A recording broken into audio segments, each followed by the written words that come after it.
Kindness Can, the podcast, with radio personality Jane Linley-Thomas and psychologist Paul Bushell.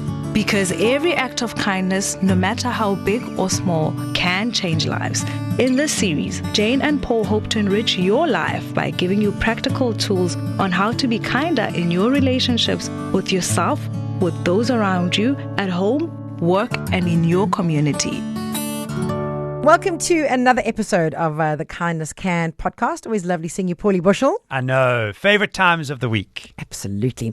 So, of course, wrapping up a year. Can you believe it? I don't know about you, but I keep catching myself looking at the calendar and being like, not December, but oh, yes, it is. The Christmas decorations in the shops couldn't have come sooner this year. You know, like everyone complains every year, they come too early. I was like, bring it on. I'm telling you. But I don't know if you feel the same. It's like from October, November, people started to just like dip. There was like this dip in energy. And I kept looking at my kids thinking, well, you better gear up because we've got exams coming up.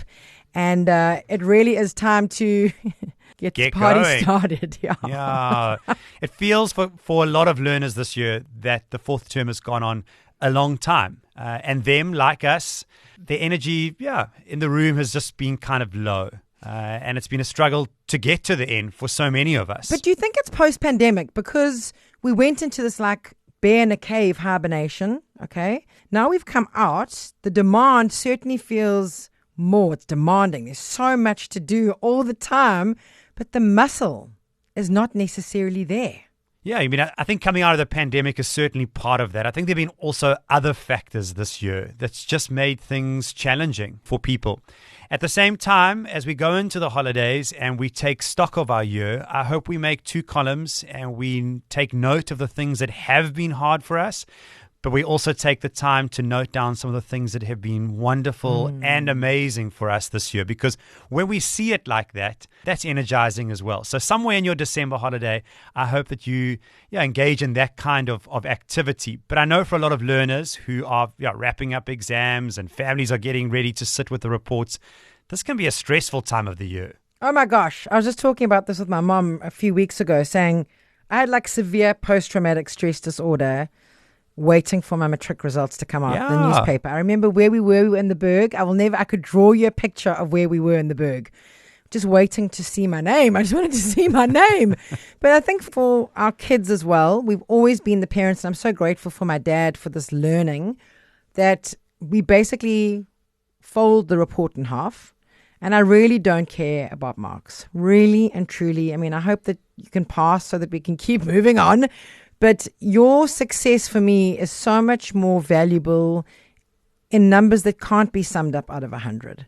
Because yes, you can get a really good mark on a maths paper, but then be a really terrible person to somebody that you love. Do you know what I mean? Yeah, I must have, whenever you tell me this ritual that you and your dad used to do, I get like goosebumps because I think it's just such a beautiful thing for families to do. Fold that report in half. Start with the comments because if you showed up and you tried your best and you were kind and you participated, well, those are the kind of skills that you're going to need not only to be a good human in the world, but also a successful human in the world. Yeah, then take some time to go through the results. Yeah, because I mean, in the comments it will be has tried their best, has applied themselves. You can't hide in comments. But I feel like sometimes the essence of a mark, it's just there's too much emphasis on it. So I suppose, having 3 children, 2 of which have some remedial challenges in the classroom, as the parent, to slow that moment down. Because I think sometimes we take it personally.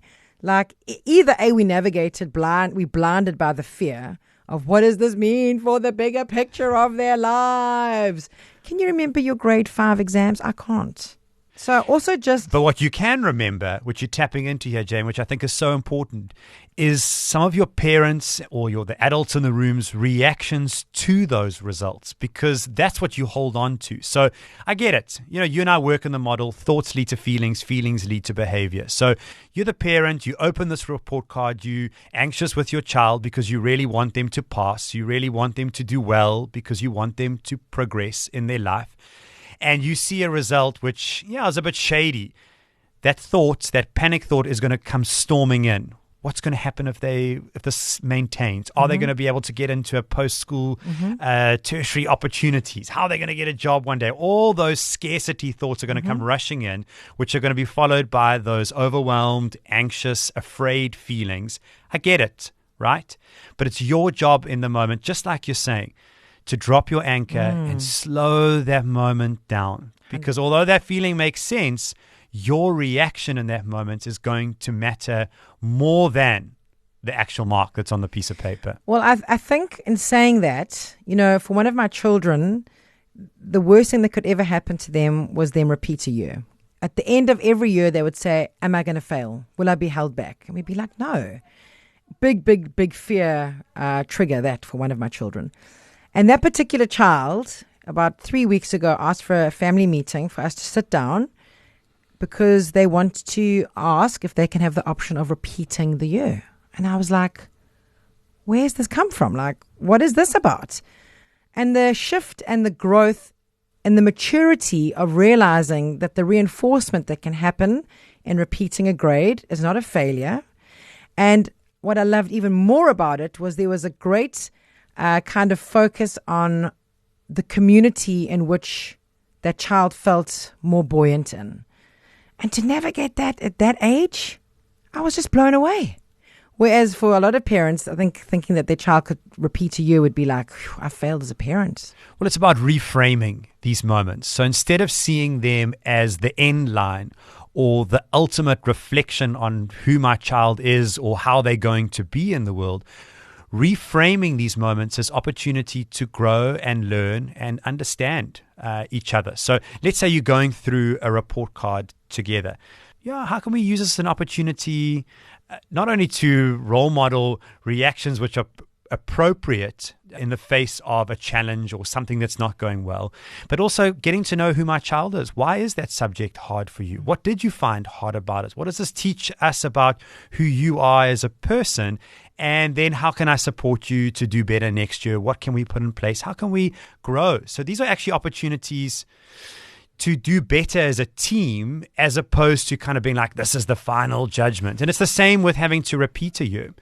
You describing an incredibly connected moment where you could get insight into who your child was and where they are at in this moment and how we can be best supportive of that. It sounds amazing.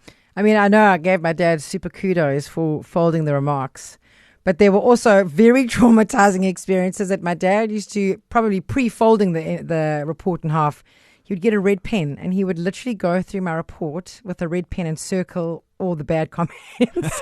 And then in the column, he'd have like a remarks of his own column. And he'd say things like, no more clubbing at Calico Jack's. Yeah, there it is. Traumatized. Well, but also the moment to kind of reflect, right? So it's not about saying, well, you're completely off the hook here. It's about saying, yeah, I could see your teacher saying you could do better. I'm also watching what happened this term and thinking you didn't apply yourself as much, or I see that that's hard for you, but because it was hard, you were avoiding it, or you gave up on it, or you were only speaking negative around it. So how do we rework that for ourselves next year? And how can I help you with that? Yeah, it's hard. I mean, if I look at each one of my children, they all have a very different relationship with their capability. One kid is kind of like, I show up, I get stuff done and off I go. Another one is stupid, I never do well, like a really poor sense of worth in an academic environment. And the other one just sounds like a lot of the time they don't even know what day it is and what exam is going to be written and just kind of fly by the seat of their pants. But interestingly enough, what I'm also coming to realize is that children learn in different ways. So when one child is listening and learning through their ears, through audio, is different for another child that's sitting and applying themselves through mind maps. So the proof is in the pudding, but I also refuse to gnash teeth with my kids about everything. You know what I mean? It just feels like it's so hard in the trenches with 3 tween teens that what you put in, you get out. And I'm really trying to empower them to be agents in their lives. And if you want to have a good result, then that means that in the evening that you need to sit at the books and you need to apply yourself. I'm not going to force you to do that. Well, I think that's why setting realistic goals with your children together is so valuable. So as you're going through these reports term by term and you're starting to learn who your child is academically, where their strengths are, where their relative weaknesses are, starting to set appropriate goals with them. I don't think you can sit back and say to every child, I expect you to get these marks in all subjects. So kind of creating more personalized goals. So I know that is harder for you. Not you can't. It's harder for you to do that. So let's set a goal specific for where you're at, and we rather build on those results as we go along. So I sometimes think there's value in not under setting your goals, but let's start somewhere manageable and work our way up. So next term, I want to get 2% better than that, or 1%, rather than having these like outlandish, I want to get A's for everything, or I want to improve by 20% next term, because you're setting yourself up for failure. Right. And that's really hard, as opposed to just achieving 2% more fills you up with a sense of, geez, I can do things. And and that's an amazing feeling to have for your confidence. I think another thing that a lot of families do in terms of academic talk and language around results, or we all do, is the I can't stuff. So you find a lot of young people start saying things like, I can't do that.